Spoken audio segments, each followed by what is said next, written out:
Frédéric Fréry est professeur à l'ESCP. Ses enseignements portent sur l'innovation stratégique, sur le management. Il a publié de nombreux ouvrages et de nombreux articles, dont Stratégique, qui est le manuel de stratégie le plus vendu dans le monde francophone. Il intervient régulièrement dans les médias économiques. Merci Frédéric. Merci. Ok. Rapide. Voilà. Bonsoir à toutes et à tous. Bonsoir à ceux qui sont en ligne. Donc le sujet que j'ai retenu moi ce soir, c'est l'accélération du temps. Si vous lisez des rapports de consultants ou vous regardez comment commencent la plupart des articles qui en ce moment parlent de la situation, d'ailleurs depuis un certain temps, vous verrez des choses qui disent qu'on est dans un monde qui est toujours plus turbulent. Vous verrez des choses du genre nous sommes entrés dans un monde soumis à la volatilité, à l'incertitude, à la complexité et à l'ambiguïté. Vous verrez des choses comme des vagues incessantes d'innovation bouleversent les comportements, les structures sociales et les stratégies établies. Et en espèce de conclusion de tout ça, tout va de plus en plus vite. Il y a d'ailleurs beaucoup de livres qui expliquent ça, qui expliquent que le monde est devenu totalement incertain, que ça s'accélère dans tous les sens et qu'on n'y comprend plus rien, pour faire simple.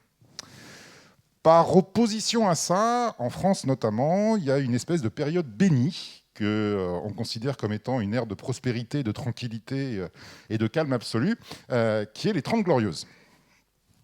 T'es là ? Voilà. Et avant, tout était plus tranquille. Et cette histoire des 30 Glorieuses nous laisse supposer qu'auparavant, nous vivions dans une époque extrêmement benoîte. La question que je me suis posée, c'est est-ce que les gens qui étaient là à ce moment-là, ils en avaient vraiment conscience de vivre dans une période extrêmement tranquille, prospère et calme ? Il y a un moyen très simple, c'est vous regardez les journaux de l'époque.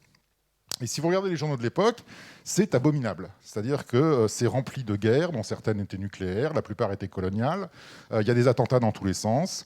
Il y a des tensions extrêmement vives avec des guerres froides qui peuvent devenir chaudes. Je peux vous assurer qu'on n'a pas du tout l'impression que c'était une période calme, prospère et prévisible. Mais alors, absolument pas. Vous avez certainement déjà entendu aussi l'acronyme VUCA, qui a fait Flores depuis un certain nombre d'années. Donc c'est de dire qu'on vit dans un monde qui est volatile, qui est incertain, qui est complexe et qui est ambigu.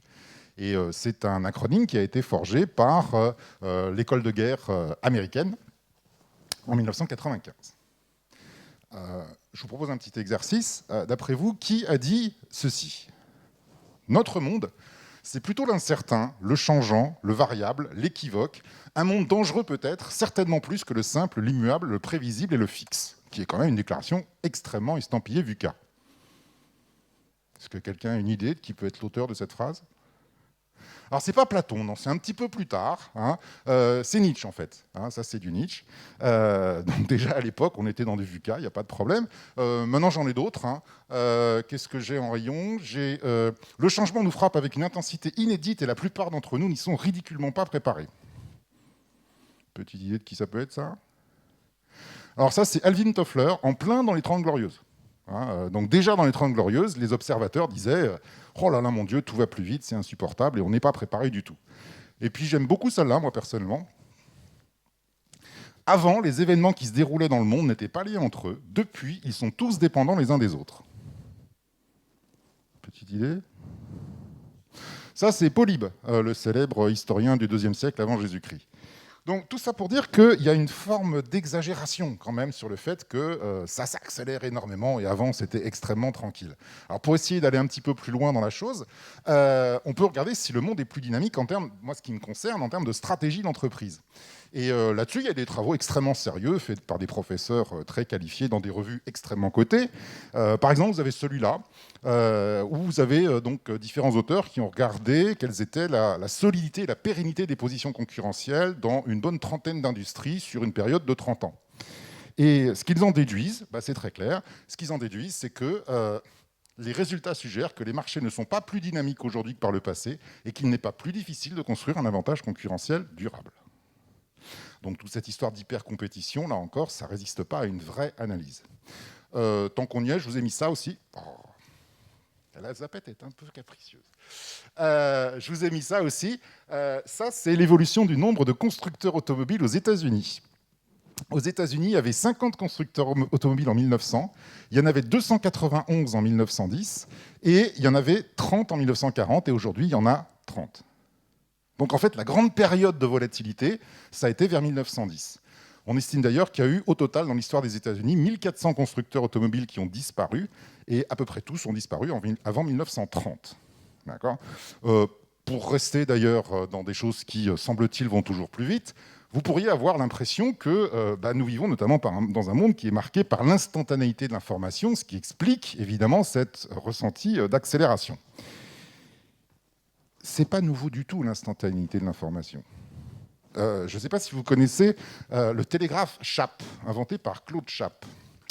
Claude Chappe, il avait inventé un système de sémaphore qui permettait d'envoyer des messages en mettant comme ça des bras articulés en haut de tours. Vous en mettiez une tous les 10 km, souvent on utilisait les clochers en France, et ça permettait d'envoyer des messages. Eh bien, très rapidement, la France a été convaincue de l'utilité de ce principe. D'ailleurs, dès la Première République, en 1791-92, on a commencé à équiper la France avec un télégraphe Chappe. Napoléon s'en est beaucoup servi d'ailleurs, et voilà à quoi pouvait ressembler le réseau entre 1793 et 1854. Il faut savoir qu'en 1793, il était possible d'envoyer un message de Paris à Lille en 6 minutes. D'accord ? Et que la liaison jusqu'à Turin a été opérationnelle à partir de 1802. Alors peut-être qu'il fallait 15 minutes. Le télégraphe a été abandonné, Chappe a été abandonné pour deux raisons, parce qu'il a été remplacé par le télégraphe électrique, mais aussi, alors ça c'est amusant, parce qu'il a été hacké. C'est-à-dire qu'il y a deux boursicoteurs bordelais qui, en 1834, ont utilisé le télégraphe Chappe pour passer des ordres de bourse en connaissant déjà l'évolution des cours à Paris. C'est les premiers hackers de l'histoire, en fait.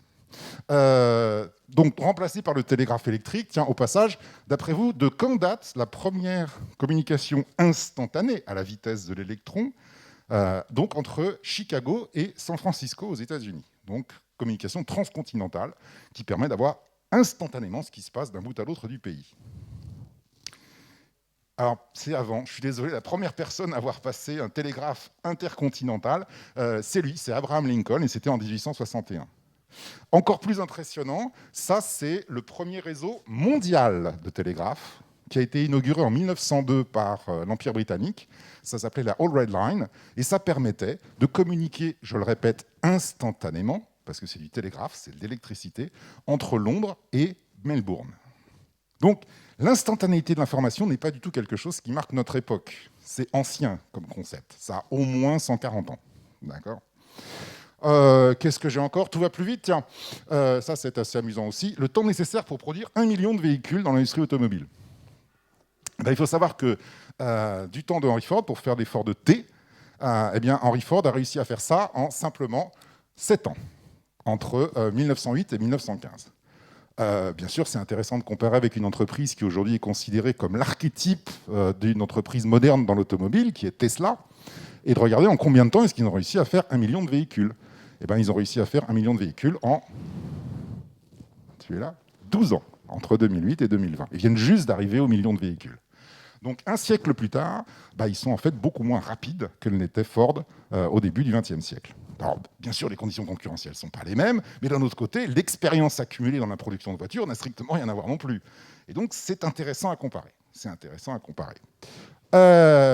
Qu'est-ce que j'ai encore ?